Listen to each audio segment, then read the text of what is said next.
Short answer, I think it will be a very, very costly Ukrainian victory. And here's my reasoning on that. First things first, the Russian election's coming up in 2 years or something like that. Or one of the elections in Russia. You may be wondering, that's ages away. And I will tell you that you do realise how long this war will go on for. If you look at Syria, Bashar al-Assad is in a pretty good spot. I mean, his country is divided into 1, 2, 3 parts at least. If you do pretty much his country's falling apart and it's tiny and stuff. But here's the thing. He's still fighting that war, except it's like a frozen conflict. Not that intense, but still, it's going on. He's lasted that long. And let's not forget the violent Australians and stuff. So yeah, you understand how long someone can last if they've got a determined support base. And Ukraine has a very determined support base. And I think what's going to happen is that, I'm sorry, but after this war, the Nazis are rising to power. If not controlling this country, then having extreme influence. Because you've got a whole bunch of Ukrainians fighting the Russians. And in the trenches. And now they're calling the Russians orcs. And I think what you'll find is that they'll be hating Russians. And do you know who the masters of hate against Russians are?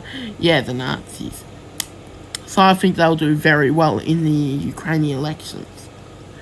As for the Russian elections, well, if Vladimir Putin has got Russia into a costly war, and remember, it is costly for Russia. The Russians are, if you're a pro-Russian, you're like, oh, we're crashing Ukraine, Ukraine's dead, we've destroyed it, we're gonna take a desert tomorrow. You're insane.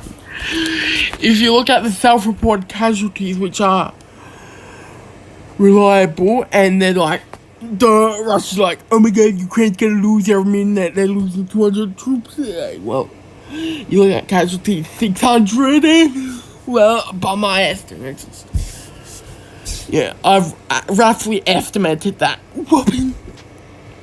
Ukraine's losing twice as much troops as Russia, which, I'm sorry, but that's not enough to win the war. And you know how Ukraine did that very successful counteroffensive in Kharkiv? It's called. Yeah. That was because they were facing, let's just a minute, conscripts. And here's the thing. The DNR, LNR, Russia, I'm just going to call them the Allies, for the first, week or so, they were morally superior. But now, they're morally equal with Ukraine. So, they've lost the moral superiority, which is very important. I mean, now they're literally killing prisoners. Well, not yet, but you get the idea. And at the start of the war, they'll say, oh my god, Adolf Hitler's president!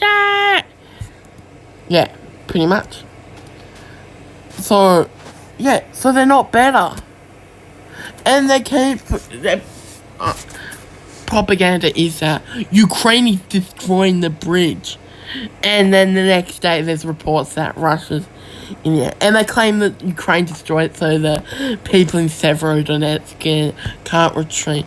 So it was either destroyed by the Russians or the Ukrainians to stop Russians crossing over it. Either way, the Russians are wrong. And Ukraine can afford to lose twice as much troops as the Russians. And Russia, of course, could get more troops. How? Conscription. But do you know what's coming up in 2 years? Yes, the Russian election.